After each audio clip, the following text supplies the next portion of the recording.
ayaw lang umikot dahil natanggal na ang brake lining. Siyempre dalawa na yung tanggal.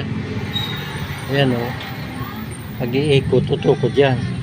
Sisikip nga dito sa kanyang brake lining, kanyang brake drum.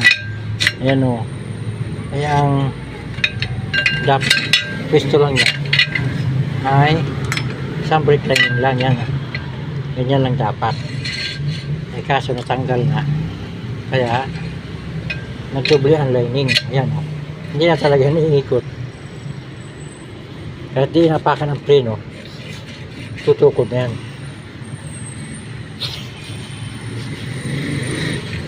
Kasi na natanggal na dalawa.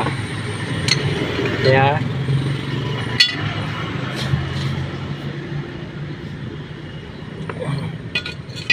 mura sanang pabanding, kaso bibili na lang ng isang set, 4 na piraso, para pati yung kabila napalitan na.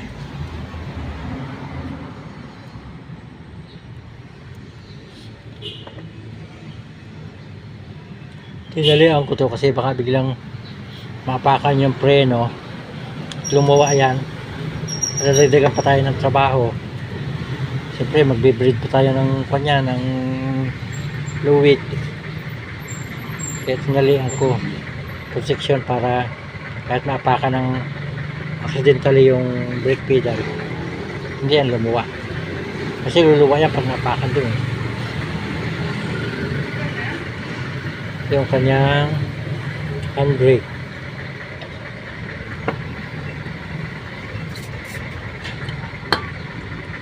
Hirap magtanggal ng kanyang lock dahil matigas.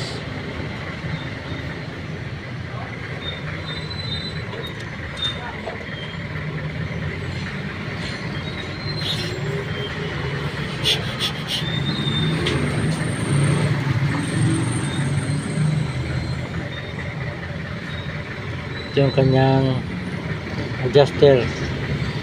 Pag baba ang preno, kung ina-adjust, pinapalayo itong isa para magkaroon ng reaction ng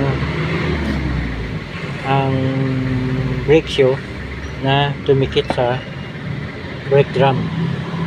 Pag masikip naman, ikutin to para lumapit, para lumuwag, para lumayo ang brake lining sa ang brake shoe sa brake drum.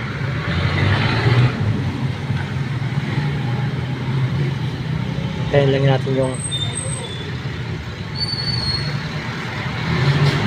binibining brake shoe. At okay na yan basta napalitan ng brake shoe.